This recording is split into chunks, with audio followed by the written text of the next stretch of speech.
네, 기도하겠습니다. 하나님 아버지 감사합니다. 오늘 이 저녁 우리를 예배자로 불러주시니 감사합니다. 하나님, 세상이 참 시끄럽고 우리의 예배를 하나님 방해하는 것 같지만 우리의 중심을 그 누구도 빼앗을 수 없음을 고백합니다. 오늘 이 시간 우리 가운데 왕으로, 주인으로, 아버지로 오셔서 주께서 직접 다스려 주옵소서. 하나님 말씀하시면 듣겠습니다. 주의 말씀을 열 때 우리의 마음을 열게 하여 주시고 우리의 마음을 열 때 하늘이 열려 주의 음성을 듣는 저녁이 되게 하여 주옵소서. 하나님, 수고하는 선생님들, 교회학교 선생님들에게 주의 능력과 은혜를 더하여 주시고 모든 삶의 문제가 하나님께서 해결해 주시고 은혜 가운데 잘 섬길 수 있도록 인도하여 주시옵소서. 오직 나의 따를 만한 주인이 되시는 예수 그리스도의 이름으로 기도드립니다. 아멘. 할렐루야. 네, 행복한 저녁입니다. 오늘도 그리스도 안에서 좋은 날이죠. 네, 날씨가 흐리나 비가 오나 상관없이 그리스도께서 함께하는 날이기 때문에 오늘도 가장 행복하고 좋은 날입니다. 아멘입니까? 네, 우리 마스크 끼고 있지만 우리 한번 서로 인사하고 말씀 나누면 좋을 것 같습니다. 옆에 있는 사람 얼굴 보면서 지을 수 있는 최고의 미소를 지어줍니다. 자, 썩소 안 됩니다. 네, 지을 수 있는 최고의 미소를 짓고 인사하겠습니다. 당신의 얼굴을 보니 살맛이 납니다. 시작.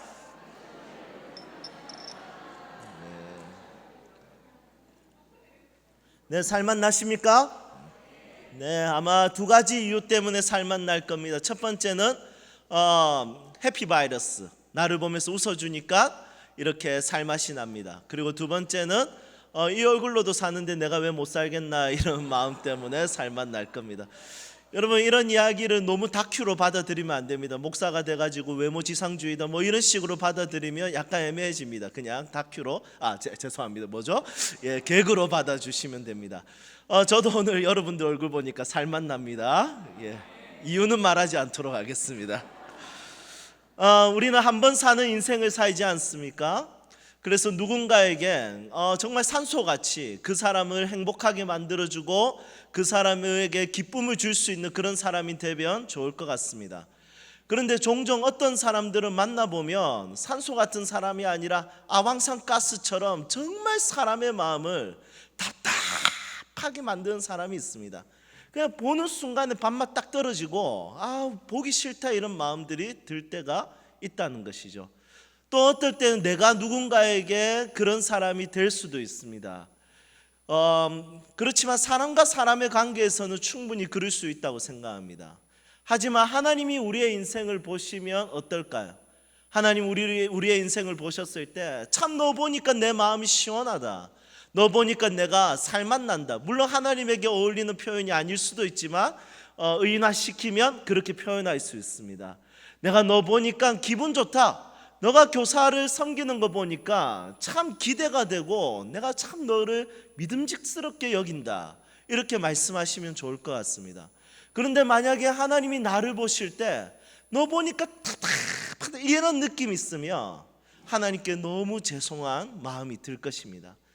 한 번 사는 인생, 우리의 인생에 어떤 비전과 소망과 꿈이 있겠습니까? 돈 조금 더 잘 벌고 좋은 명예 가지는 것이 겨우 그 정도가 우리의 인생의 비전이겠습니까? 결코 그렇지 않을 것입니다. 한 번 사는 인생, 우리 주님께서 받으시는 제물로 살고 싶고 우리 주님 마음 시원하게 해드리며 그분을 사랑하며 어제보다 오늘 더 그분을 사랑하고 오늘보다 내일 더 그분을 사랑하며 사는 것이 우리 인생의 비전이 되면 좋을 것 같습니다.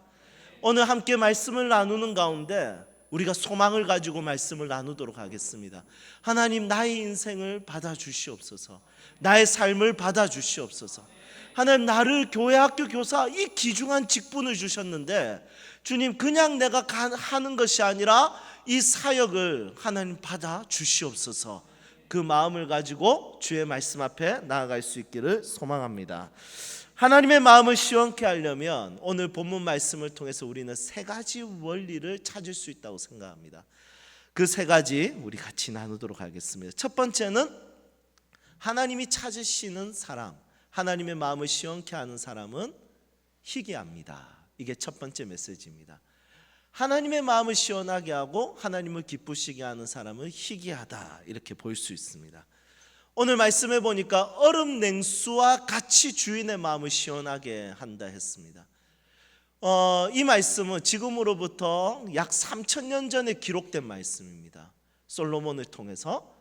그러면 이 말씀은 3,000년 전이라면 얼음 냉수를 구하는 것이 쉬울까요? 어려울까요? 예, 어렵습니다.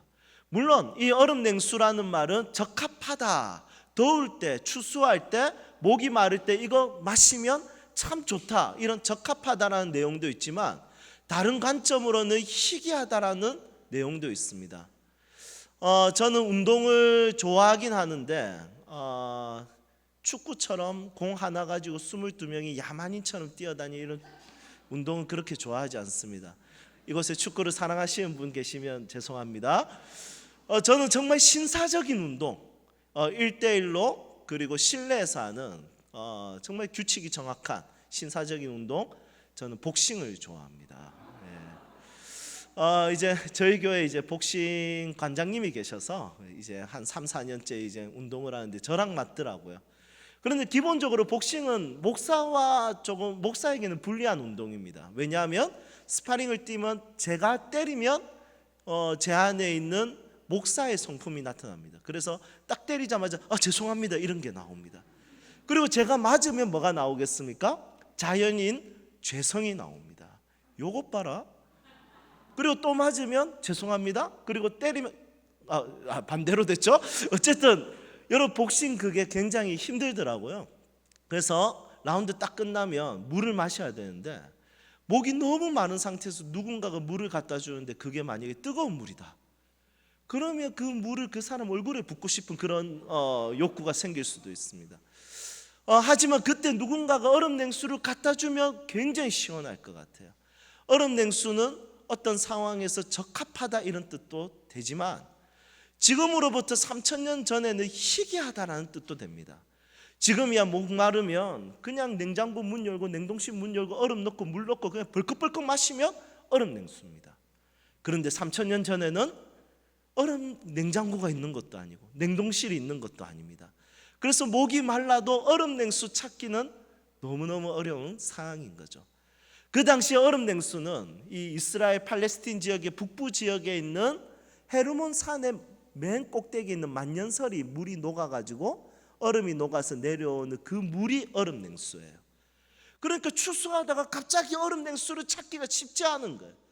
그래서 얼음 냉수는 적합하다 뿐만이 아니라 희귀하다라는 뜻도 있습니다. 하나님께서는 이 구약 시대에 일꾼에 대한 목마름에 대해서 이야기하십니다. 그러면 1000년이 지난 예수님 시대 때는 어떨까요? 일꾼이 많았을까요? 결코 그렇지 않았습니다. 예수님께서 이렇게 말씀하셨습니다. 추수할 것은 많은데 추수할 일꾼이 부족하다고 이야기했습니다. 그러면 지금 시대는 어떻습니까? 지금 시대 역시 교회에 사람들이 많이 모여 있지만 우리 교회는 결국에는 일하는 사람들이 일하더라, 이런 말들을 많이 듣게 됩니다. 결국에는 구약이든 예수님 시대든 지금 이 시대든 모든 시대를 통틀어서 하나님의 일을 감당할 수 있고 하나님의 마음을 시원하게 할 수 있는 그 일꾼 한 사람 찾는 것이 너무너무 어려운 얼음 냉수와 같다는 것입니다. 포항 소망교회 모든 성도님들은 어떻습니까? 일꾼입니까? 네, 아니라도 아멘 하셔도 됩니다. 이제 그렇게 사시면 됩니다. 포항 소망교회 모든 성도님은 제자와 동일하고, 그리고 제자라는 말은 사명자와 동의어가 되는 그런 교회가 되기를 소망합니다. 나는 일꾼에 대한 목마름이 있어. 어디로 가야 내가 찾을 수 있을까? 얼음 냉수와 같어, 희귀해, 이렇게 하는데 포항 소망교회만 오면 일꾼이 있는 거예요. 포항 소망교회 가면 일꾼을 찾는 것이 어렵지 않는 거예요. 영아부에도 있고 유치부에도 있고 유년부에도 있고 유치부에도 있고, 그리고 유년부, 초등부, 중고등부 어떤 부서를 가든지 간에 그분의 마음을 시원하게 하는 일꾼이 가득 차 있는 거예요. 그런 교회가 되면 얼마나 행복하겠습니까? 하나님은 절대로 돈이나 하나님은 절대로 건물이나 하나님은 절대로 과학기술로 하나님께서는 일하지 않습니다. 하나님은 그것을 책임지는 하나님의 사람들을 통해서 높임을 받으십니다. 사무엘 시대에 하나님은 사무엘을 통해서 일하셨죠. 하나님께서는 다윗 시대에 다윗을 통해서 일하셨습니다. 엘리야 시대는 엘리야를 통해서 일하셨고, 지금 이 시대는 바로 저와 여러분들을 통해서 일하기를 원하신다는 것입니다. 하나님은 항상 사람을 통해서 하나님의 뜻을 이루셨기 때문에 우리를 통해서 하나님께서 놀라운 일들을 이루실 줄로 믿습니다.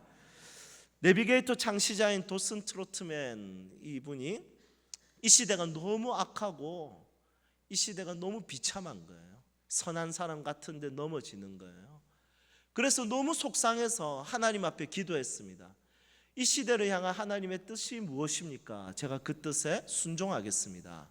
금식하며 기도했는데 하나님께서 이분에게 메시지를 주셨습니다. 그 메시지는 뭐였냐면, 이 땅을 향한 나의 대안은 바로 나의 사람이다. 이 마음을 가지고 그때부터 제자 훈련을 하기 시작했고, 사람을 키우고 사람을 세우기 시작했다는 것입니다. 하나님께서는 도슨 트로트맨처럼 한 사람을 세우고 한 사람을 바르게 세우기 위해서 수고하고 땀을 흘리는 일꾼을 찾으신다는 것입니다. 코 흘리는 한 영혼 때문에 같이 웃고 같이 울고, 그 아이 때문에 기도하고 엎드리고 그 아이의 가정 형편을 돌아보고 그 아이들에게 말씀을 가르치는 그 한 사람의 교사가 하나님의 마음을 시원하게 할 수 있다는 것입니다. 포항소망교회 모든 교사 선생님들이 그런 하나님의 마음을 시원하게 하는 일꾼이 되기를 주님의 이름으로 축복합니다. 그렇다면 하나님의 마음을 시원하게 할 수 있는 사람은 어떤 사람일까요? 한번 따라해 볼까요? 충성된 사람입니다. 오늘 본문 말씀 우리 함께 읽어보도록 하겠습니다. 잠언서 25장 13절, 우리 한 목소리로 읽겠습니다. 충성된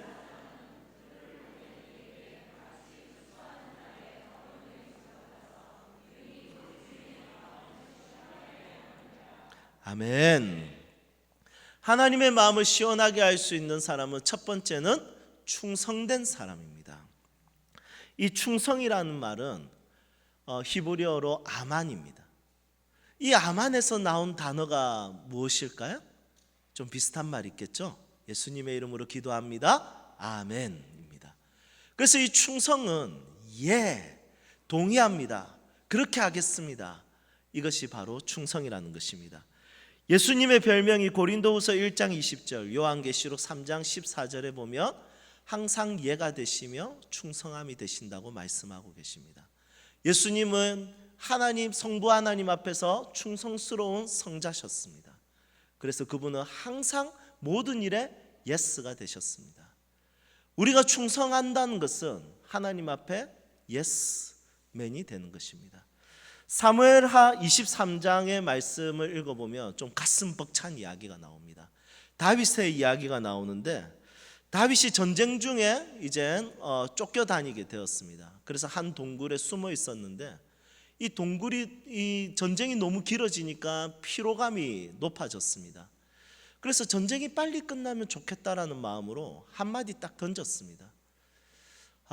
베들레헴 성문 옆에 있는 물 한 잔만 마시고 싶다, 이렇게 이야기했는데, 그 말을 들었던 충성스러운 장군 3명이 다윗의 그 말 한마디 때문에 어떻게 이야기해? 그 물요, 이야기하고 그 물을 얻기 위해서 밤에 적군을 몰래 들어가가지고 그 베들레헴 성문 옆에 있는 물 한 바가지 뜨고 와가지고 다윗에게 갖다 줍니다. 적진에 들어가려면 각오를 해야 되잖아요. 죽음을 무릅써야 되잖아요. 그러면 적어도 그 적군의 장군 정도의 목숨을 뺏어오든지 이 정도의 결실을 맺고 와야 되는데, 겨우 물 한 바가지 떠와서 다윗에게 이것을 갖다 줍니다. 만약에 제가 다윗이면 이렇게 이야기할 것 같습니다. 너 3명 줄 서봐. 너희 3명 네 언어 영역 몇 점이야? 그 말을 못 알아듣겠어? 그 말이 내가 그 물 마시고 싶다는 거야? 나는 그냥 전쟁이 끝나면 좋겠다라는 마음으로 이야기했는데, 아이고 무식한 것들, 네 국어 몇 점이야? 이런 거 물어봤을 건데 다윗은 어떻게 했냐면 그 물을 여호와의 제단에 쏟아붓습니다. 그리고 이렇게 이야기합니다. 이것은 저들의 피입니다. 이렇게 이야기합니다.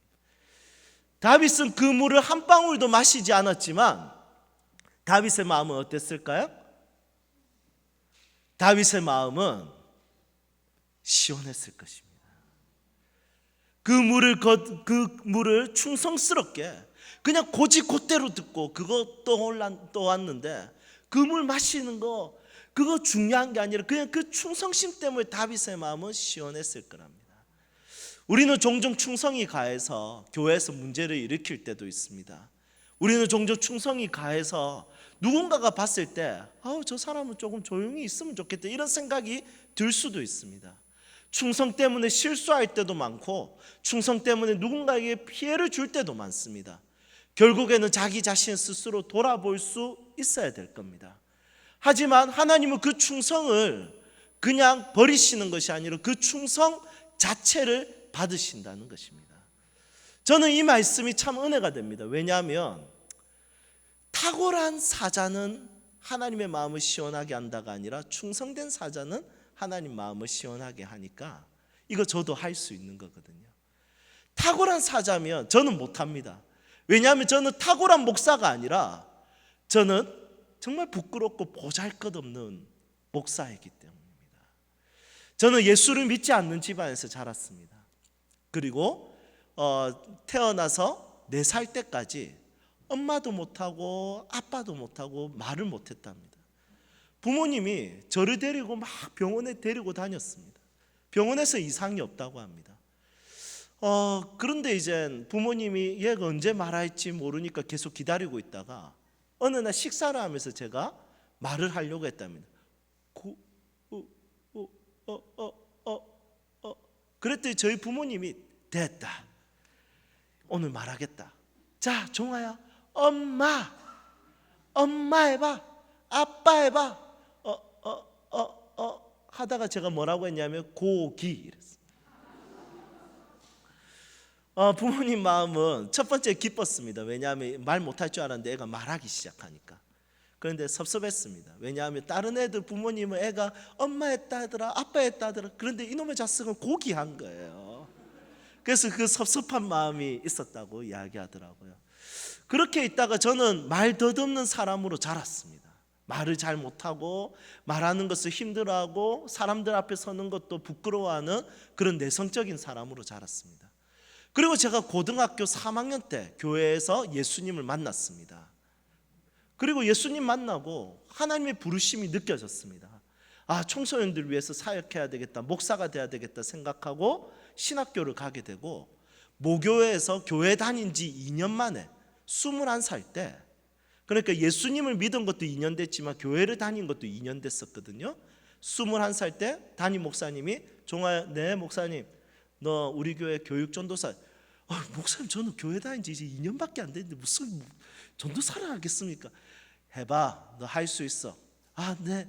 그래서 제가 중고등부 아이들 맡았는데 뭐 할만했습니다. 왜냐하면 아이들 전도하는 건 너무 쉽거든요. 학교 가서 제일 싸움 잘하는 애 한 명 딱 불러가지고 걔 눈 찌르고 그리고 전도해와 그러면 다 전도해왔습니다. 그래서 교회 주차장에 성도님들 자동차보다 애들 오토바이가 더 많이 주차되어 있었습니다. 그런 건 너무 쉬웠는데 저에게 너무 어려웠던 것은 설교였습니다.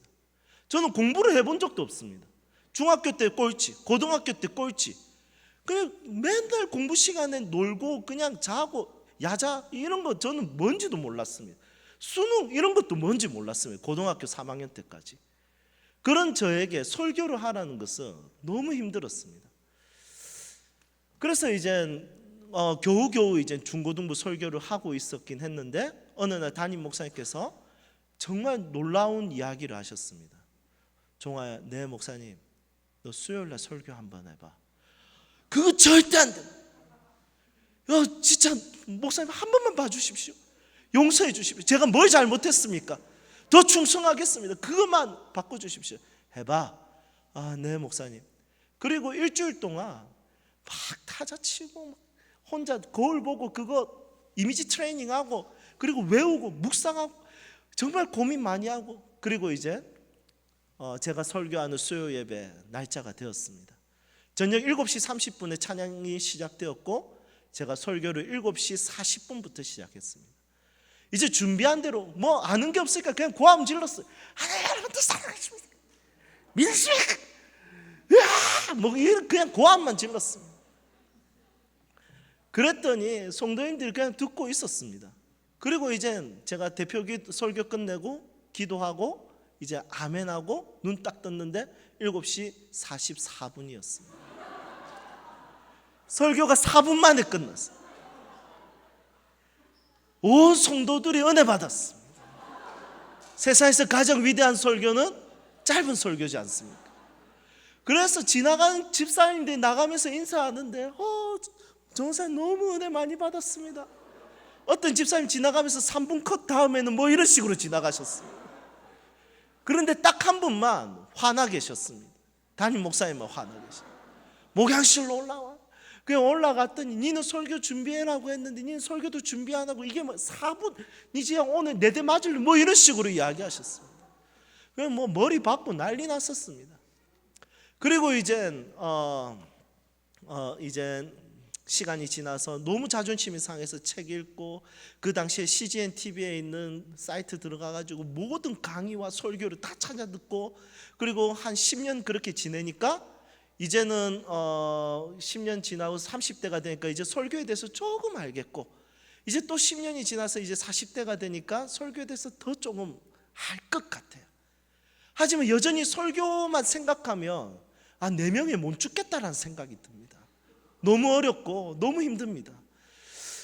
그렇게 부족한데 하나님께서는 탁월한 사자 이렇게 하면 저는 명함도 못 내밉니다.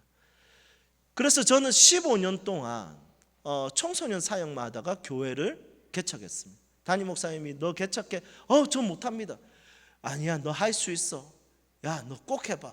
저 절대 못합니다. 야, 이찬수 목사님도 옥하는 목사님이 개척해라 해서 순종하니까 저봐 얼마나 잘 돼. 아이고 목사님 제가 이찬수입니까? 뭐 이런 식으로 이야기했었습니다.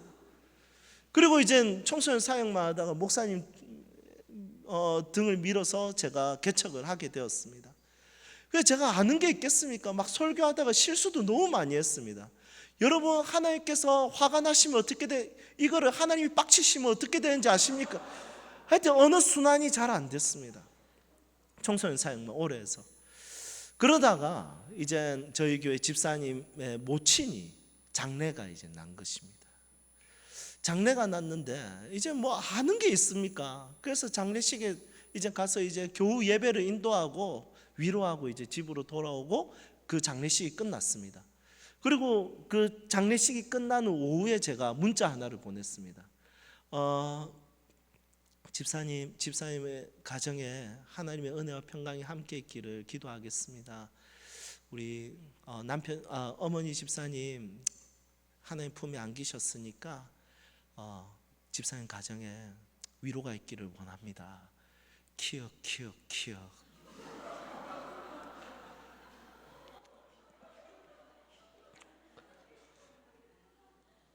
전성을 눌렸습니다. 눌리고 난 이제 끝났다. 하나님 이렇게 일찍 개척시키더니 빨리 문 닫아라고 개척시켰습니까? 저는 이제 목회고 뭐고 저는 이제 끝났습니다. 야, 진짜 이럴 수가. 여러분, 청소년 사역자들 애들하고 카톡을 문자를 보내면 뭐 어떻게 지내 뭐 이런 거 많이 보내. 이게 습관이 돼서 집사님들하고 보낼 때 이런 거 자주 보내고, 그리고 이게 실수가 되어서 장례식 모친이 돌아가셨는데 이거 보낸 거예요. 그런데 주일이 되어서 이제 집사님이 교회에 오셨습니다. 오셔가지고 저한테 목사님 장례 잘 마쳤습니다. 이러고 지나가셨어요. 아유, 다행히도 집사님께서 마음이 넓으셔서 이해를 해주셨지. 만약에 이게 문제가 되면 얼마나 크게 문제가 되겠습니까? 저는 지금도 생각하면 실수가 하나 두 개가 아닙니다. 6년 동안 목회를 하면서 얼마나 많은 실수를 하는지 모릅니다. 아직까지 어른 사역을 잘 모르겠습니다. 어르신 만나면 어떻게 대해야 될지도 잘 모르겠고 막 심장이 막 터질 것 같습니다. 너무 보잘것없는 나의 인생에 하나님께서 담임 목사로 부르셨는데, 다행인 것은 종아야 너의 탁월함으로 내 마음이 시원하게 되는 것이 아니라 너의 충성으로 내 마음이 시원하게 된다라고 말씀하시는 것입니다. 나는 부족하고 연약하나 충성은 할 수 있습니다. 최선은 다할 수 있습니다. 장애가 있더라도, 그리고 내 가정에 경제적인 어려움이 있더라도, 육체적으로 어떤 건강적인 문제가 있더라도 최선은 누구든지 다 할 수 있는 것이죠. 그래서 우리는 누구든지 그분의 마음을 시원하게 할 수 있다는 것입니다. 우리 사랑하는 교회 학교 교사 여러분, 우리 참 부족하고 연약하지만 충성하면 주님이 받으십니다. 세 번째 우리 나누도록 하겠습니다. 그렇다면 주님의 마음을 시원하게 할 수 있는 사람, 세 번째 메시지는 바로 사자가 되는 것입니다. 주인의 메시지를 가지는 것입니다. 이 사자는 메신저라는 뜻입니다. 주인의 메시지를 가진 자가 주인의 마음을 시원하게 하는 것입니다. 우리는 하나님의 메시지를 가지고 이 땅을 살아가고 이 땅에 그 메시지를 전하는 자들입니다. 교회 학교 교사는 땅의 메시지가 가득한 이 땅 가운데 우리 아버지 하나님의 메시지, 우리 아버지 하나님의 말씀을 가지고 그 아이들을 만나서 그 아이들을 가르치는 자들입니다. 그래서 누구보다도 우리 주님의 마음을 시원하게 할 수 있는 자들이라는 것입니다. 하나님의 메시지, 하늘의 메시지는 절대로 부끄럽지 않습니다.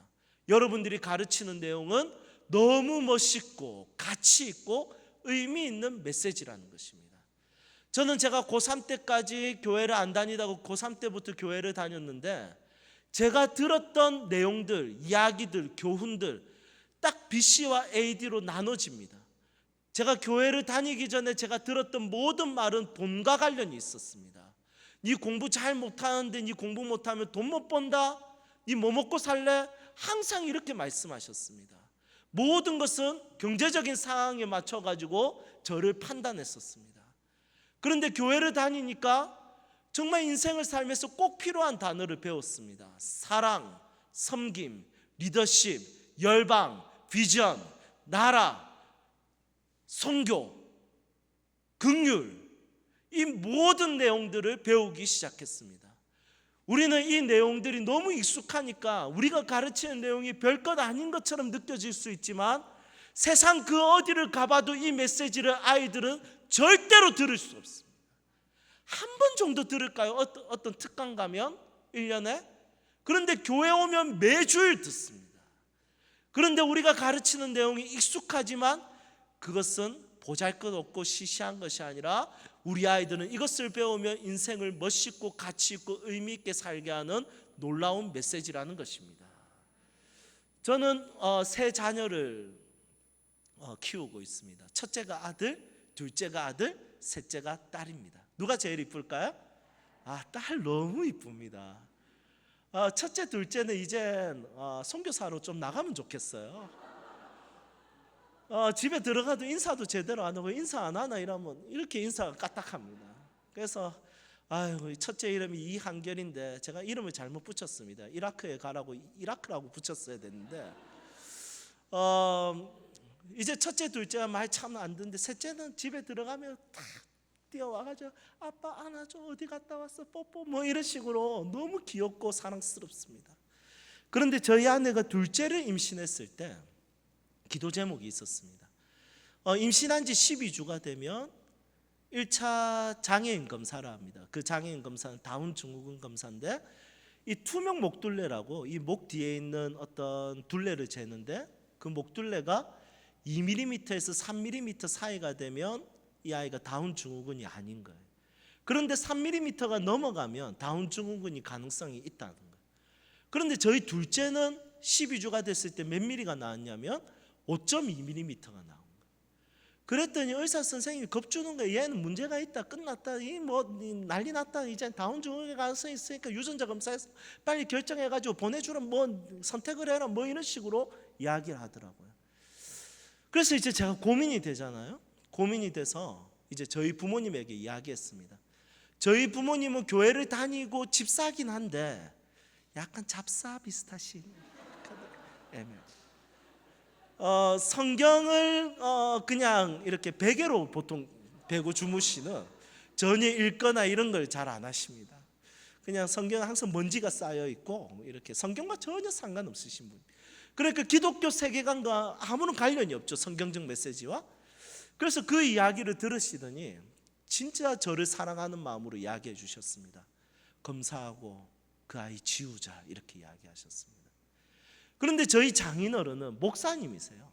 그런데 문제는 뭐냐면 저희 장인어른은 제가 존경하는 목사님은 아니세요. 혹시 녹화되고 있나요? 왜냐하면 저희 장인어른은 교회를 개척하다가 이렇게 교회 문을 닫으셨어요. 장인어른이 종종 하나님께서 무슨 뜻이 있어서 그렇게 문을 닫게 하셨는지 모르겠다 이렇게 하셨는데, 저는 정확하게 알 것 같아요. 설교가 재미가 없어요. 제가 몇 번 설교를 들어봤거든요. 그래서 설교가 너무 재미없어요. 나라도 진짜 그 교회 안 다니겠다 이런 느낌이 있었어요. 그래서 저희 장인어른을 어떤 목회자로 아니면 설교자에 대한 존경심이 그렇게 많지는 않았어요.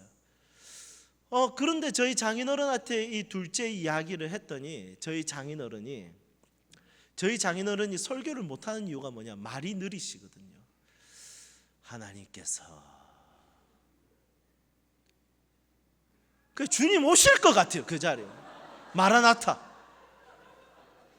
그 말이 느리니까 설교가 재미없는데 그날도 말을 늦게 하신 거예요. 그래,